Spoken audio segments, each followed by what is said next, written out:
A silver Jaguar pulls up to a crumbling farmhouse scheduled for demolition. But the elderly man inside is about to discover that 3 homeless children have transformed his forgotten past into something miraculous. Before we begin this incredible journey, hit that subscribe button and turn on notifications. Trust me, you won't want to miss where this story goes. Now let's dive in.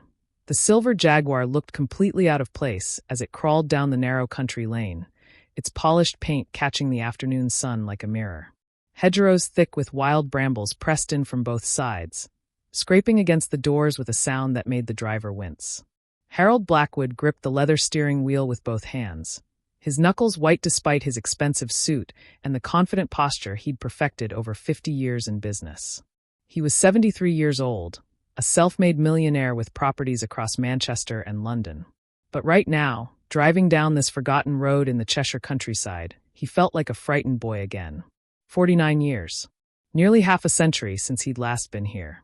The farmhouse appeared around the final bend like a ghost from another lifetime. Harold's foot found the brake, without him thinking about it.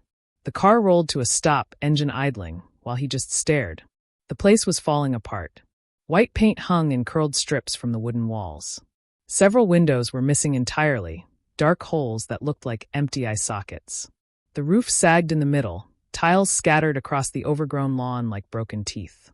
The old oak tree his father had planted still stood by the gate, but even that looked tired now, leaning slightly as if the weight of all these abandoned years had bent it sideways. Harold reached for the manila folder on the passenger seat. Inside were all the documents already signed. Patterson and Sons demolition would arrive on Tuesday. By Wednesday evening, this entire structure would be gone. By the end of the month, the land would be cleared, divided into 3 parcels, and sold to a developer from Leeds who wanted to build holiday cottages. It was the sensible thing to do, the profitable thing. So why couldn't he make himself get out of the car? His eyes drifted across the property, taking inventory of the decay, calculating costs he'd never spend. And that's when he saw them. The flowers. Someone had planted lavender along the entire front foundation of the house. Purple blooms swayed gently in the breeze, their sweet scent drifting through his open window. Behind them, taller stalks of foxglove stood like sentries, pink and white bells nodding in the wind. And there, beside the broken front steps, a patch of his mother's favorite yellow primroses spread like spilled sunshine. Harold's throat tightened. His mother had always grown flowers here. A home needs beauty, she'd say, her hands deep in the soil, her face peaceful. No matter how little we have, we can always have beauty. But she'd been gone for 24 years. Who on earth was planting flowers at an abandoned house? The sound of laughter answered his question. Children's laughter, bright and clear, coming from somewhere behind the house. Harold's businessman instincts kicked in immediately. Trespassers. Probably local kids using the place as a hangout. He'd need to mention it to the demolition company. Make sure the site was secured before. He stopped himself. Secured before what? Before he destroyed it? Stepping out of the Jaguar, Harold's Italian leather shoes sank into soft earth still damp from yesterday's rain. He grimaced, thinking of the mud, then felt a flash of shame at caring about such things. Carefully, he made his way around the side of the house, following a worn path through the grass. What he found in the back garden stopped him cold. 3 children were kneeling in what had once been his mother's vegetable patch. The oldest was a boy, maybe 12, with sandy brown hair and a faded green jumper that had been mended at the elbows. He was showing the younger 2 how to tie up tomato plants with strips of cloth. You have to be gentle, right? He was saying. If you tie it too tight, you'll hurt the stem. But too loose, and it won't support the plant when the tomatoes get heavy. Beside him, a smaller boy with dark curls and bright eyes was carefully winding cloth around a stake. He couldn't have been older than 9. And kneeling between the rows, her small hands cupping something in the dirt, was a little girl in a worn floral dress. She was perhaps 6, with blonde pigtails and a smudge of soil across her cheek. I found another snail, Finn, she announced, her voice full of wonder. Should I move him away from the lettuce? Good eye, Rosie, the oldest boy, Finn, said with obvious pride. Put him by the fence, yeah? Near the wild grass.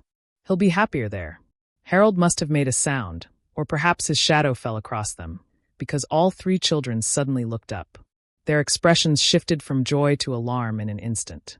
The little girl, Rosie, scrambled to her feet and moved behind Finn, who had stood up and placed himself between Harold and his younger siblings.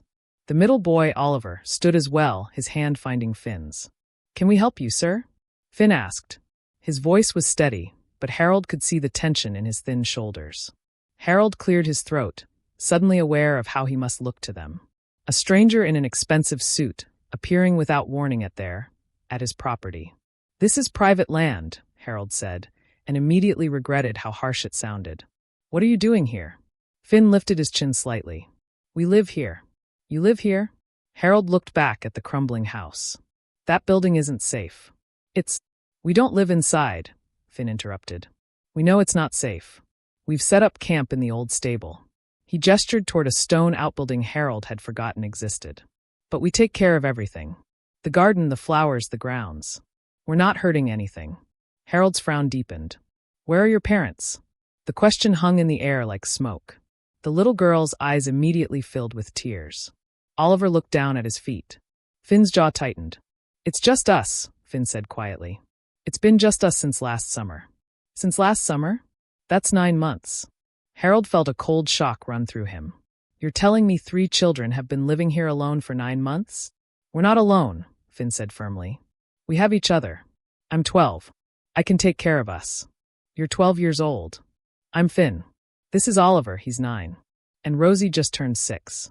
The boy spoke quickly, as if establishing their names might make them more real, harder to dismiss.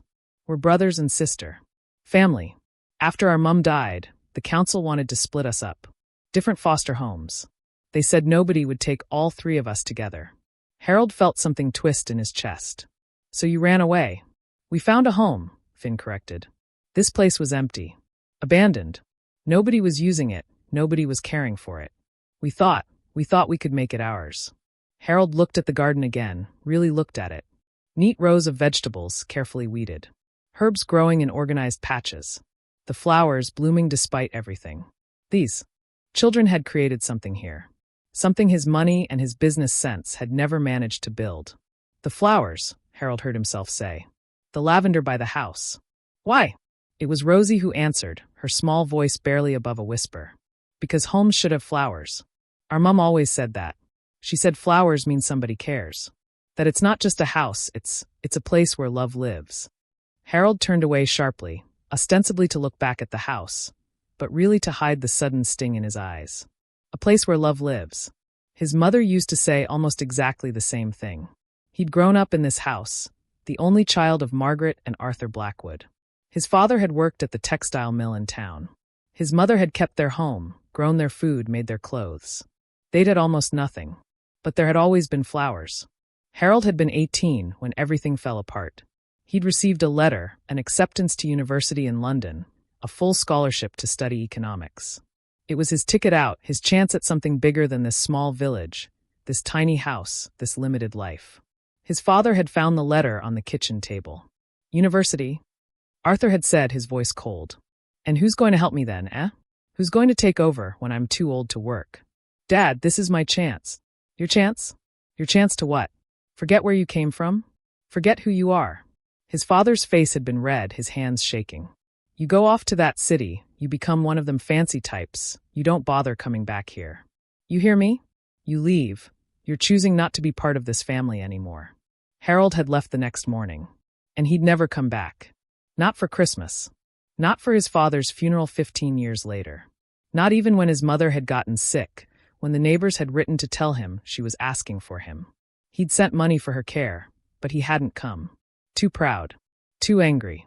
Too afraid of what it would mean to admit his father might have been right about something. She'd died 24 years ago, and the house had sat empty ever since. Empty while Harold built Blackwood Properties into an empire. Empty while he made his millions. Empty while he filled his life with everything except the one thing that mattered. "Sir?" Finn's voice pulled Harold back to the present. The boy was watching him with concern. "Are you all right?" Harold straightened his shoulders, reassembling the armor of his business persona. "I own this property. I grew up in that house." He watched their faces fall. Watched hope drain from their eyes like water through cupped hands. "Oh," Finn said softly. His shoulders slumped. "I see. We'll leave," Oliver added quickly. "We'll pack our things. We won't cause any trouble. Could you? Rosie's small voice trembled. Could you give us until tomorrow? To find somewhere else to go. Harold looked at these 3 children who'd had the courage to build a home out of ruins, who'd planted flowers because they believed in beauty even when the world had given them every reason not to. And suddenly, he couldn't quite remember why he'd come here to tear it all down. Harold stood there in his expensive suit, surrounded by flowers and children who had more courage in their fingernails than he'd had in his entire carefully constructed life. The manila folder in his car suddenly felt like it weighed 1,000 pounds. Why did you leave it empty for so long? The question came from Oliver, the 9-year-old with the curious dark eyes. His voice wasn't accusatory, just genuinely confused. If it's yours, why didn't you take care of it? Oliver, Finn hissed, shooting his brother a sharp look. That's rude. Sorry, sir, he didn't mean. No, Harold interrupted quietly. It's a fair question. He looked at the house, at the peeling paint and broken windows, at the garden these children had brought back to life. How did you explain decades of cowardice to a 9-year-old? I left because I thought there was something better waiting for me somewhere else, Harold said slowly. I stayed away because I was too proud to admit I might have been wrong. And I let it rot because... His voice caught. Because it was easier than facing what I'd lost. The silence that followed was broken only by the sound of wind through the old oak tree and the distant call of a crow. Finn was watching him with an expression far too old for his 12 years. It was the look of someone who understood loss. Who understood that sometimes the things we run from are the things we need most. The lavender, Harold said, changing the subject before his voice could break entirely. That was my mother's favorite. She planted it every spring, right along that wall. Said the smell reminded her of her own mother's garden in Wales. Rosie took a small step forward, her pigtails bouncing. We found seeds in the stable. In old packets with writing on them. Were they hers? Harold nodded, not trusting himself to speak. The little girl walked toward him, her worn shoes making soft sounds in the grass. She reached into the pocket of her floral dress and pulled out a small sprig of lavender, the purple flowers still fresh. Then you should have this, she said simply, holding it out to him with both hands, as if it were something precious. Harold stared at the offering. The last time he'd held his mother's lavender, he'd been 17, helping her tie bundles to dry for sachets. She'd tucked one into his jacket pocket before his final year of school. Keep this with you, she'd said, her hands gentle on his shoulders. And remember, Harold love, success means nothing if you forget where your roots are. He'd thrown it away a week later, embarrassed when his friends teased him about smelling like an old lady's drawer. Now, 49 years later, he took the lavender from a 6-year-old orphan with trembling hands. How have you been managing? He asked, his voice rough. Food? Water? You can't have been living on vegetables alone. Finn glanced at his siblings before answering. There's a well behind the stable that still works. We boil the water to be safe. For food, we grow what we can, and He hesitated. I do jobs in town. Washing cars at the petrol station, helping at the farmer's market on Saturdays, mucking out stables at the riding school. People pay cash if you work hard and don't ask questions. I can read chapter books now, Rosie added proudly. Finn teaches us every night. We have candles in the stable, and he does all the voices different for each character. And Oliver's brilliant at maths, Finn continued, his face brightening slightly. He keeps track of everything we spend, makes sure we have enough. He's made a whole budget system. Harold felt something crack inside his chest. This 12-year-old boy had become a father to his siblings. He'd kept them fed, educated, safe. He'd done what Harold's own pride had prevented him from doing. He'd kept his family together no matter what the cost. I came here today, Harold said carefully, to finalize the demolition of this house. He watched Rosie's eyes fill with tears. Watched Oliver move closer to Finn's side. Watched Finn straighten his thin shoulders, preparing to be strong for them one more time. The paperwork is in my car, Harold continued. The demolition crew is scheduled to arrive on Tuesday. By the end of the month, this will all be gone. Holiday cottages will stand here instead. We understand, Finn said, and Harold could hear him fighting to keep his voice steady. It's your property. We're the ones trespassing. We'll be gone by tomorrow morning. Where will you go? Finn's jaw tightened. We'll figure something out. We always do. That forced confidence, that desperate bravery, reminded Harold so painfully of himself at 18. Always certain. Always proud. Always terrified of showing weakness. Always alone. I left this house in the middle of the night, Harold heard himself say. I was 18. My father and I had a terrible fight about my future. He told me if I left for university, I was choosing not to be part of the family anymore. The children were quiet, listening. So I went. I built a career. I made more money than my father had seen in his entire life. Harold looked down at the lavender in his hand. I became exactly what I thought success looked like. Important. Wealthy. Untouchable. But you were alone, Rosie said softly. Harold's eyes snapped to hers, shocked by the perception in that small face. Yes, he whispered. I was alone. My father died 15 years after I left, Harold continued. A heart attack at the mill. I didn't go to the funeral. I told myself I was too busy, too important. The truth was I was too frightened. Frightened of this place, of these memories, of admitting that maybe money and success weren't the same thing as having something worth living for. He paused, looking at the house. My mother lived here alone for another 9 years. The neighbors wrote to me when she got sick. They said she was asking for me. I sent money for private nurses, for medicine. But I didn't come. I didn't. His voice broke. I didn't come home. Finn took a step closer. Why not? Because I thought she'd be ashamed of me, Harold admitted. For leaving. For staying away. For choosing my pride over my family. I thought if I came back, I'd see disappointment in her eyes, and I couldn't bear it. But you don't know that, Oliver said quietly. You don't know what she would have said. No, Harold agreed. I don't. Because I was too much of a coward to find out.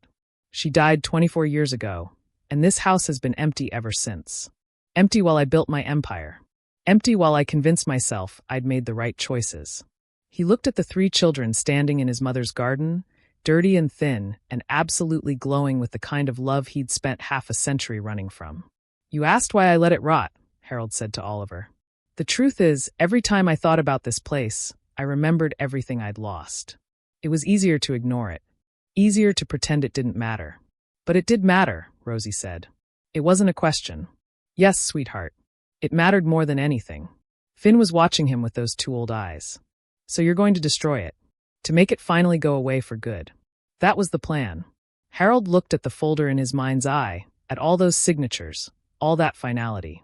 But then I drove down that lane and saw the lavender blooming. And I heard children's laughter in a place that's been silent for decades. And I found 3 extraordinary young people who understood something I'd forgotten. What's that? Oliver asked. That home isn't just a building. It's not about the walls or the roof or the property value. Harold looked at each of them in turn. It's about the people who care for it, who plant flowers because they believe in beauty, who keep their family together no matter what the world tells them, who make a place feel like somewhere love lives. He pulled out his phone, and the children tensed, perhaps expecting him to call the police. Instead, Harold scrolled through his contacts. I'm making some calls. First to my solicitor, to cancel the demolition. Second to a construction company in Manchester. They're going to restore this house properly. New roof, new windows, proper plumbing and heating. Everything it needs to be a real home again. Finn's eyes widened. Sir, we can't possibly afford. I'm not asking you to pay, Harold interrupted. This is my property. My responsibility. I should have taken care of it decades ago. He paused, his throat tight. But I need your help. Our help. Finn looked confused. You've been caring for this place. You've brought it back to life. You understand what it should be. Harold met the boy's eyes. Will you help me restore it? Will you show me how to make it a home again? The silence stretched out like pulled taffy. You mean? Finn's voice was barely a whisper. You mean we can stay? I mean more than that. Harold felt tears starting to form, and for once, he didn't try to hide them. I'm 73 years old. I have more money than I could spend in 3 lifetimes. I have houses in Manchester and London and Edinburgh. But I don't have a family. I don't have a home. Not really. He looked at these 3 brave, beautiful children who'd survived on their own through kindness and courage. I'm asking, Harold said softly, if you'd let an old fool try to be part of yours. Finn stared at him, eyes glistening with tears. You want us? More than I've wanted anything in 49 years. Rosie didn't hesitate. She ran forward and threw her small arms around Harold's waist, burying her face in his expensive suit jacket. Harold froze for just a moment, then slowly, carefully, he wrapped his arms around her and held on tight. Oliver joined them next, then Finn, And suddenly Harold was surrounded by these three children, this unexpected family, crying in the middle of his mother's garden while the lavender bloomed all around them. And for the first time in nearly 5 decades, Harold Blackwood felt like he'd finally come home. The next few hours passed in a blur of phone calls and planning. Harold sat on the old porch steps, carefully, as they creaked alarmingly under his weight, with his mobile pressed to his ear while the children hovered nearby, still half convinced this might all disappear like a dream. "Yes, Patterson, I need to cancel the demolition order. Immediately. No, not postpone. Cancel entirely." Harold listened to the confused sputtering on the other end. "Because I've changed my mind. That's reason enough, isn't it? Send me the cancellation fee invoice." He ended the call and immediately dialed another number. "Whitmore Construction. Yes, this is Harold Blackwood. I have a project for you. A full restoration of a 19th century farmhouse in Cheshire. Yes, I know it's short notice. That's why I'm paying double your usual rate. How soon can you get a team out here for assessment?"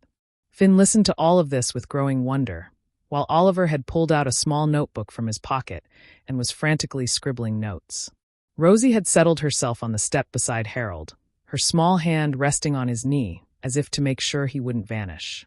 By the time the sun began to sink toward the horizon, painting the countryside in shades of amber and gold, Harold had made arrangements with contractors, scheduled meetings with social workers. Not to take the children away, but to begin the guardianship process, and transferred enough money to cover 6 months of restoration work. "Are you hungry?" Finn asked as Harold finally put his phone away. "We've got vegetables from the garden, and I earned enough yesterday to buy bread and cheese from the village shop." Harold looked at this 12-year-old who'd been acting as parent, provider, and protector for 9 months.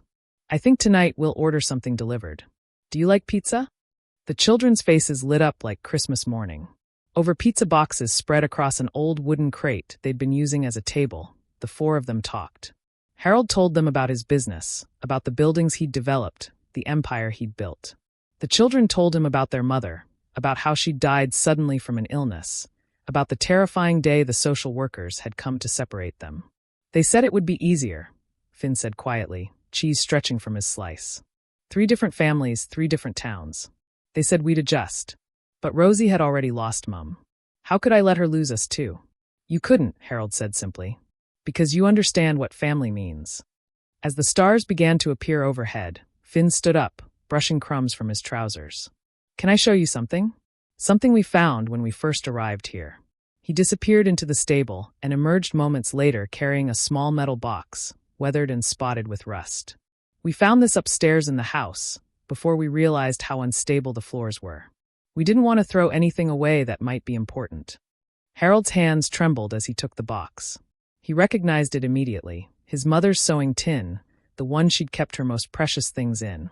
Inside, wrapped in faded tissue paper, were photographs. His parents on their wedding day, looking impossibly young. A picture of Harold as a baby, cradled in his mother's arms. His first day of school, gap-toothed and grinning. And beneath the photographs, an envelope. The envelope was yellowed with age, the paper fragile.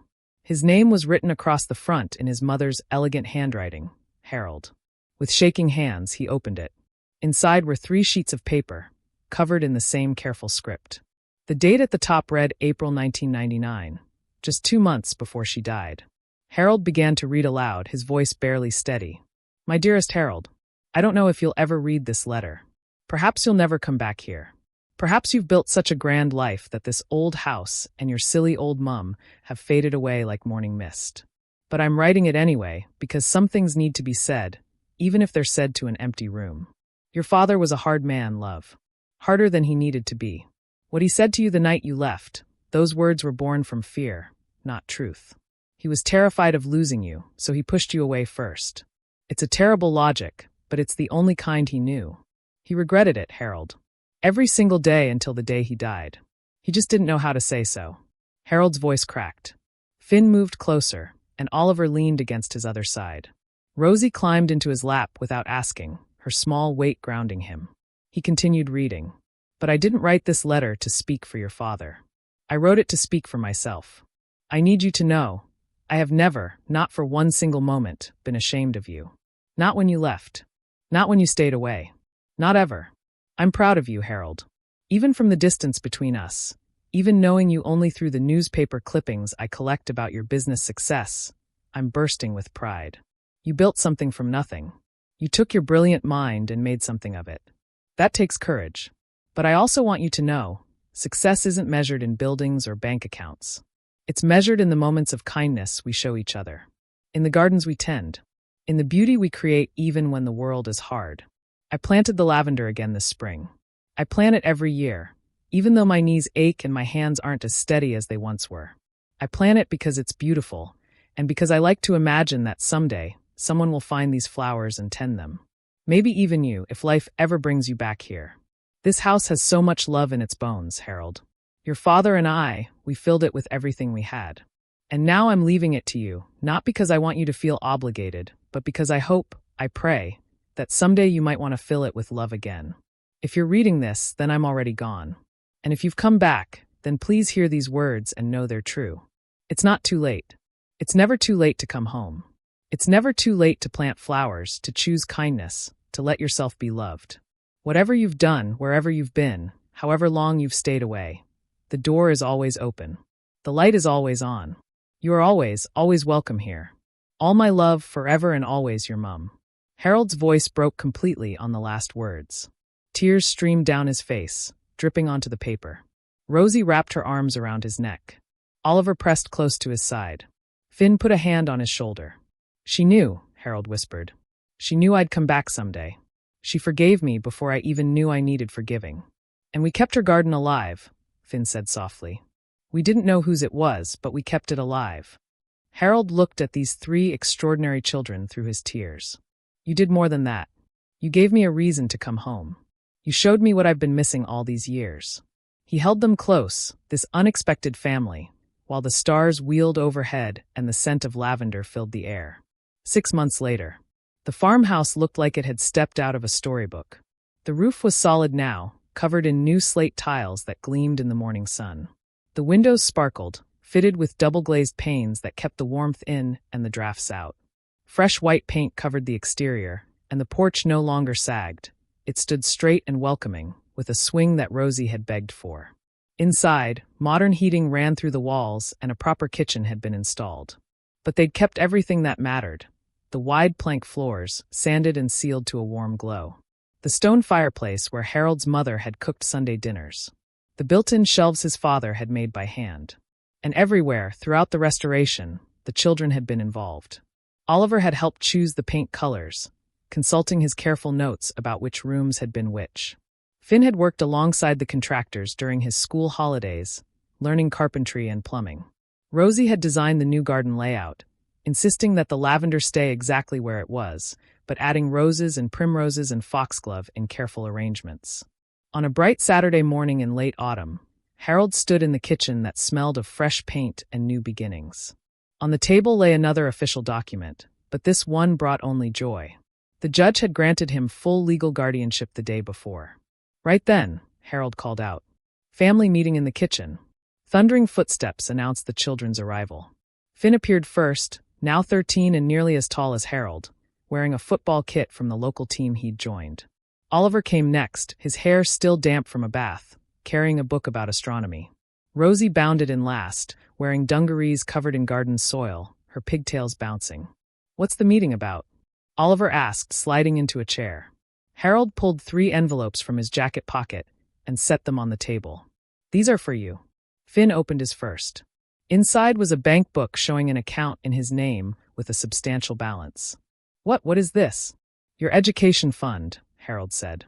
Fully funded through university. All 3 of you. Finn, when you're ready, you'll study engineering wherever you choose. Oliver, maybe you'll pursue that astronomy degree you've been reading about. And Rosie, you'll be whatever brilliant thing you decide to be. This is so much money, Finn whispered, staring at the numbers. It's an investment, Harold said firmly. In the 3 people who taught me what I'd spent 49 years forgetting. That wealth means nothing, less than nothing, if you don't have anyone to share it with. Rosie climbed into his lap, the same way she had that first day. Are you our grandpa now? Harold felt tears prick his eyes, happy tears this time. If you'll have me, sweetheart. Can we call you Grandpa Harold? Oliver asked shyly. I would be honored. Finn was still staring at the bank book, tears streaming down his face. I spent 9 months terrified we'd be separated. 9 months trying to keep us together. And now you have a home, Harold finished. We have a home. Together. That evening, after dinner cooked in the new kitchen and eaten around the old wooden table Harold's father had built, they sat together on the restored porch swing. The garden stretched before them, the lavender now joined by autumn chrysanthemums that Rosie had insisted on planting. "Tell us again about Grandma Margaret," Rosie asked, snuggling against Harold's side. So Harold told them. About his mother's kindness, her fierce love, her insistence that beauty mattered even when times were hard. He told them about his father's gruff exterior that hid a softer heart. He told them about the mistakes he'd made, the years he'd lost, the pride that had kept him away. "But you came back," Finn said. "Because you three were here," Harold replied. "Because you showed me what home really means. You could have been bitter or angry at the world. Instead, you chose kindness. You planted flowers. You created beauty. You stayed together." He looked at each of them in turn, Finn, who'd been so brave. Oliver, who'd been so wise. Rosie, who'd been so full of love. "I thought I came back here to demolish my past," Harold said quietly. "But instead, you three gave me a future. You taught an old man that it's never too late to choose kindness. Never too late to plant gardens. Never too late to come home." The lavender swayed in the evening breeze, releasing its sweet scent. Somewhere in the old oak tree, a nightingale began to sing. And in the farmhouse that had stood empty for 24 years, light glowed from every window, warm and welcoming. Love lived here now. And it always would. Harold spent 49 years believing success meant building an empire. But 3 orphaned children showed him the truth. Real wealth is measured in the kindness we show, the gardens we tend, and the families we choose. Sometimes the people who save us are the ones we thought we were saving. If this story touched your heart, please like and subscribe to this channel. And here's a question for you. Have you ever had someone show you unexpected kindness that changed your life? Share your story in the comments below. Let's spread a little more kindness in the world. Remember, it's never too late to come home. It's never too late to choose love. See you in the next story. Purple Heart.